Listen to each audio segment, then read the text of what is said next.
반갑습니다. 아파트 사이클 연구소 소장 이현철입니다. 배짱입니다. 반갑습니다. 네. 소장님 오늘은요, 이 사이클에 대한 얘기 좀 한번 해볼까 해요. 네. 소장님이 사이클이 각 시장마다 다르다 이런 말씀을 하셨잖아요. 그렇죠. 그러시면서 이제 수도권 사이클이 있고 지방마다 사이클이 또 있다. 네. 그래서 서로 다르기 때문에 그런 걸 좀 눈여겨봐야 된다 이런 말씀을 해주셨어요. 그런데 제가 느끼기에는 요즘은 정말 전국적으로 사이클이 좀 같지 않나 이런 생각이 들어요. 네. 그런 요인들을 살펴보면 뭐 금리 인상도 있었고 뭐 지역마다 또 전세가율도 많이 또 떨어지고 이러니까 약간 전체적으로 다 하락 분위기인 것 같거든요. 네. 그러면 만약에 하락이 지나고 상승을 한번 생각해 봤을 때 수도권과 지방 어느 곳이 먼저 상승을 할까 네. 이런 생각을 해봤거든요. 네네. 네, 소장님은 어떻게 생각하세요? 수도권과 지방 네. 어디가 먼저 상승을 할까? 당연히 지방이죠. 수도권과 지방인데 지방이 네. 먼저 상승을 하신다고요? 네. 왜죠? 너무 이게 뜻밖의 대답이라 네. 전 당연히 수도권이 먼저 상승을 할 것이다 이렇게 말씀을 하시는 줄 알았는데 네. 자, 그럼 제 질문을 하나 하겠습니다. 네. 상승을 하기 위해서 가장 중요한 요건이 혹시 뭐라고 생각을 하세요? 상승을 하는 거는 어찌됐든 많은 사람들이 원하고 갖고 싶고 하는 네. 이런 마음이 크니까 사람들이 사고 해서 상승을 하게 되는 거잖아요. 네. 그러니까 모든 사람들이 다 좋다고 생각하는 네. 그런 게 중요하지 않을까 생각하거든요. 그래서 서울. 네. 돌려 말했는데 바로 짚으셨네요. 아니, 그럼 서울은 왜 떨어질까요? 지금은 그럼 서울을 사람들이 싫어하는 건가? 지금의 하락장은 약간의 여러 요인들로 인해서 네. 지금 하락이 한 거잖아요. 네. 많은 사람들이 원하지만 뭐 규제도 있고 네. 뭐 전세가도 있고 뭐 금리도 많이 올라갔고 네. 해서 지금 약간 이게 하락을 좀 진행되고 있는 것 같은데 네. 만약에 이런 게 없어진다 하면 네. 사람들이 가장 먼저 사고 싶어 하는 곳이 수도권? 그중에서도 입지 좋은 곳부터 매수를 하면서 다시 상승을 하지 않을까 이렇게 생각을 했거든요. 네. 그럴싸해요. 그럴싸한데 핵심을 비껴놔 있어요. 과거에도 그러니까 서울시장을 얘기를 하면 네. 말씀하신 대로 사람들이 서울을 다 좋아하고 그랬는데 서울은 하락했었고 서울도 안 올라간다는 분위기가 있었어요. 그때는 서울을 사람들이 싫어했냐? 물론 다른 요인들이 또 있었다라고 얘기를 하겠죠. 냉정하게 그걸 비교해 보잖아요. 네. 그러면은 서울이 지금 입지가 좋고 뭐 다 좋아해서 하는데 그걸 이기는 요인들이 있다는 거잖아요. 인정합니까? 그러니까 사이클상 그런 게 있다는 거죠. 네. 계속 상승만 할 수 있는 건 아니니까. 네네. 네. 그러니까 그러면 입지가 중요한 게 아니다라는 얘기인 거예요. 하락에 있어서 중요하진 않아도 상승을 함에 있어서는 네. 입지가 약간 우선순위가 될 것 같은 생각이 그러니까 들어요. 입지는요, 시장이 상승으로 돌아서면 그때부터 입지가 중요해져요. 이미 상승으로 돌아선 후에 그렇죠. 입지가 중요해진다. 그다음부터는 이제 입지가 중요해져서 입지가 떨어지는 데는 올라가더라도 좀 덜 올라가고 네. 입지가 좋은 데는 좀 많이 올라가고 이런 식으로 되는데 네. 자, 입지가 좋다라고 해서 안 떨어지냐? 아니죠. 떨어졌잖아요. 입지가 시장을 좌우하는 요인은 아니다라는 거죠. 만약에 입지가 좋은 게 가장 우선이어야 된다. 그러면 입지 좋은 데는 절대 떨어지면 안 되죠. 떨어져도 조금 떨어지고. 많이 떨어졌잖아요. 대치동이나 서초동 아니 뭐 이런 데들 다 보면은 40%씩 떨어졌어요. 그러면 지방에 먼저 올라간다. 네. 라고 하시면 그 핵심은 그럼 도대체 뭔가 입지보다 더 중요한 게 있다는 말씀이신 거잖아요. 네.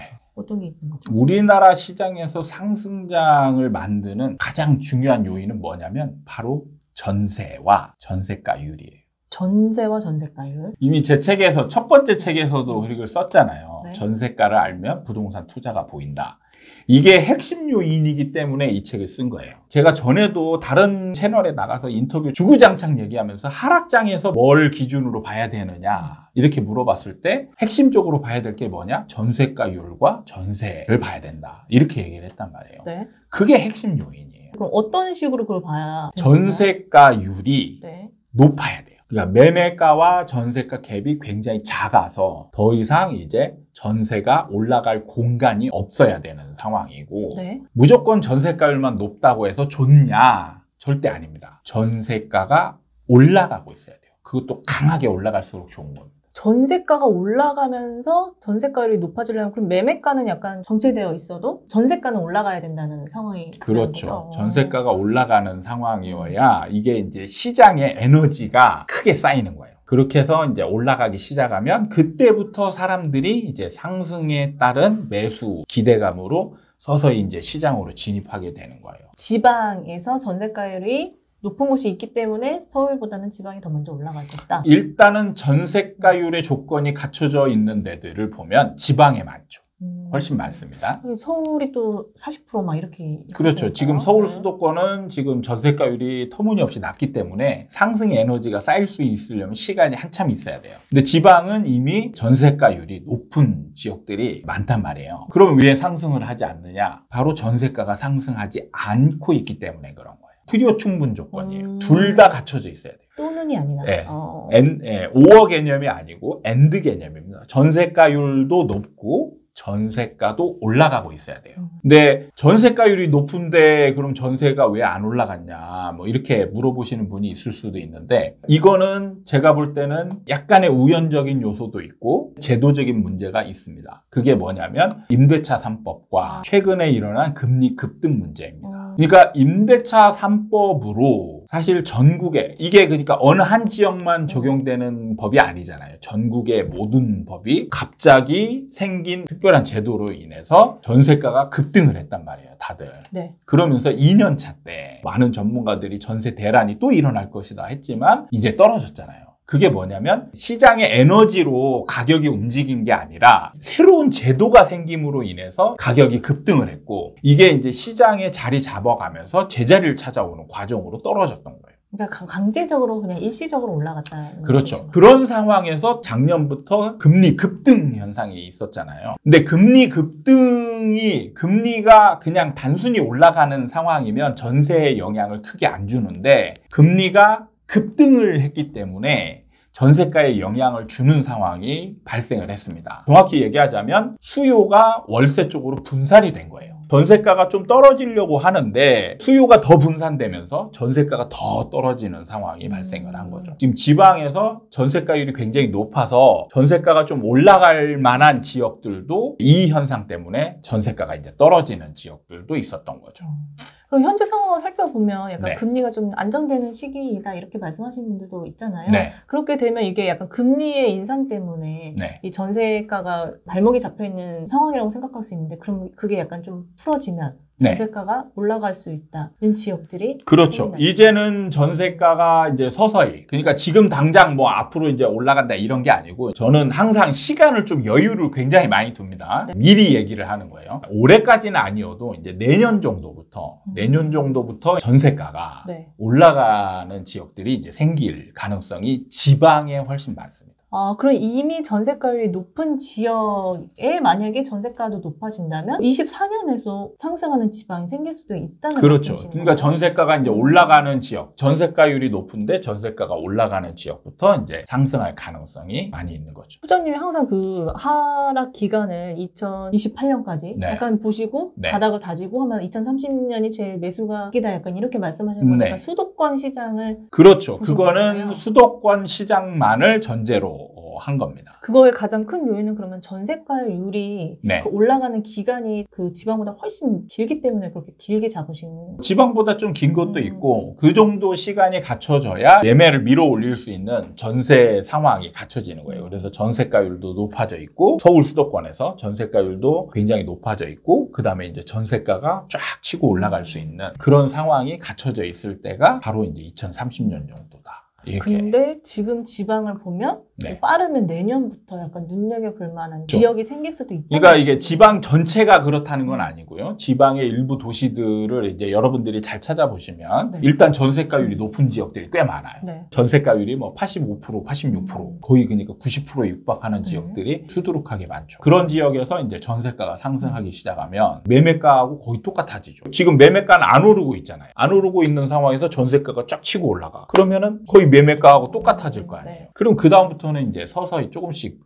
매매가를 밀어 올리게 되는 상황이 벌어집니다. 그럼 소장님이 지금 미리 이제 말씀해 주신 거잖아요. 네, 앞으로 이제 지방의 시장이 어떻게 흘러갈 거다. 그러면 저희는 미리 준비를 해야 될 것 같은데. 네. 그럼 만약에 지방을 만약에 내가 투자를 하게 된다면 네.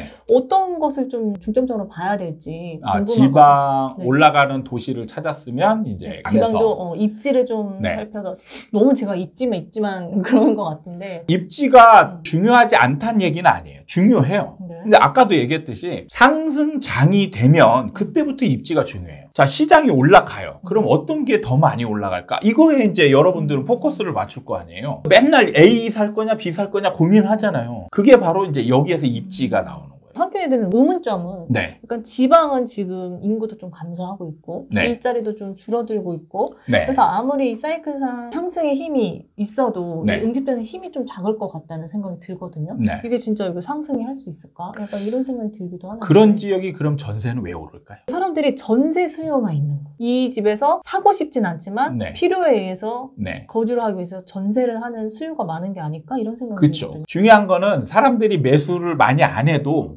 전세에 의해서 그냥 올라가는 거예요. 사지 않아도 전세가에 밀어 올라가면서 시장이 올라가는 거다. 그렇죠. 그러니까 인구가 줄어도 전세가는 올라갈 수 있습니다. 사람이 사지 않아도 이미 시장이 상승 곡선을 타게 되면 네. 사람들이 사게 된다는 그렇죠. 거죠. 상승을 하니까. 네. 그러니까 이때 상승을 막 하잖아요. 그러면 그 지역 사람들만 사지 않아요. 원정 투자 같은 게 생깁니다. 최근에도 금리 올라가는데 강원도 상승했잖아요. 아직도 그 매수세의 심리는 아직 남아있다고 하셨으니까 네. 내년쯤이면 사람들은 이제 올라가는 지역이 있다. 그러면은 원정 투자도 와서 해요. 그래서 인구가 막 이렇게 줄어들거나 뭐 그런다고 해서 막 계속 하락한다 이런 건 아니에요. 사실 이제 이 여러분들이 공부할 때 이제 좀 어려운 게 인구가 줄어드는데 전세가가 올라가겠느냐?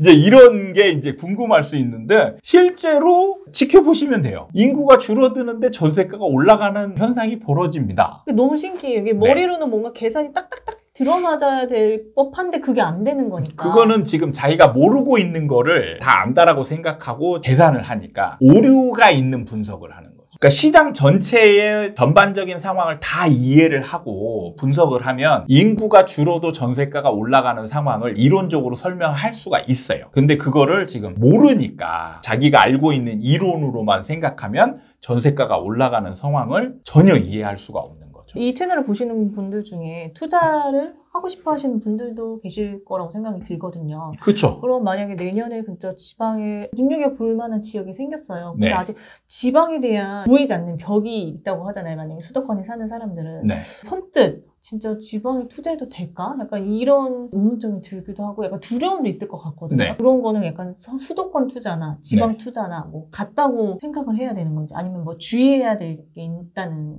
저는 시장의 에너지라는 걸 굉장히 중요하게 생각하는데 에너지라는 건 뭐냐면 결국에는 인구가 줄고 늘어나고가 아니고 그 도시 자체가 보유하고 있는 인구수. 서울은 1000만, 경기도는 1200만. 에너지가 크죠. 네. 광역시 같은 경우 부산은 300만. 이런 식으로. 근데 300만의 인구 도시와 20만의 인구 도시가 만약에 올라갈 때 똑같다라면 말이 되는 거야. 아니죠. 그러니까 인구가 좀 에너지가 큰 지역들이 좀 더 많이 올라가겠죠. 그래서 이제 사람들이 인구가 많은 도시를 사라 이런 얘기가 그런 거예요. 시장의 에너지 자체가 좀 큰 지역들이 조금 더 많이 올라가겠죠. 절대적인 인구수가 좀 커야 이렇게 응집되는 힘도 커지고 하니까. 그렇죠. 만약에 조건에 부합하는 도시들을 찾았는데 많다. 그러면은 그때 이제 순서를 하는 게 인구수별로 쭉 정리를 하면 되는 거예요. 인구가 많은 지역부터 쭉 우선순위를 두고 거기에서부터 이제 분석을 들어가 가지고 인구가 많은 지역에 좀 입지가 좋은 남들이 가장 선호하는 그런 데에 이제 아파트를 분석을 해가지고 이 아파트가 지금 전세가가 올라가고 있는지 전세가율은 높은지 거래는 어느 정도 되는지 이런 것들을 전반적으로 보고 매수를 들어가면 되는 거죠. 그럼 인구수의 약간 에너지의 그 크기가 좀 달린다고 얘기하셨잖아요. 네. 그러면 사이클의 그 기간? 네. 약간 이런 것도 좀 그런 것도 좀 다를 수 있어요. 서울 수도권의 사이클이 다른 일반 지방에 있는 도시보다는 훨씬 길고 크죠. 다른 지방에 있는 인구수가 좀 작다. 그러면 사이클이 좀 짧고 크기도 좀 작다. 이렇게 그냥 예상하고 그거에 따른 대응을 하시면 되는 거죠. 좀 짧게 보유하고 그런 다음에 나중에 좀 하다가 서울로 올라오면 되는 거잖아요. 기간이 딱 맞는 것 같아요. 얘기를 들어보면. 네.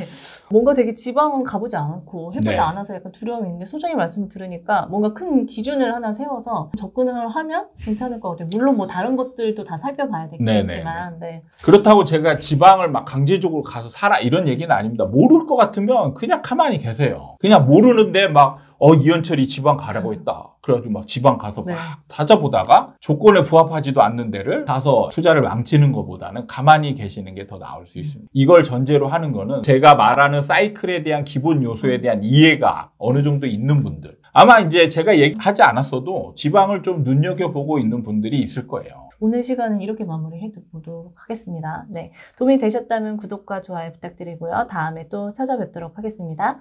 감사합니다.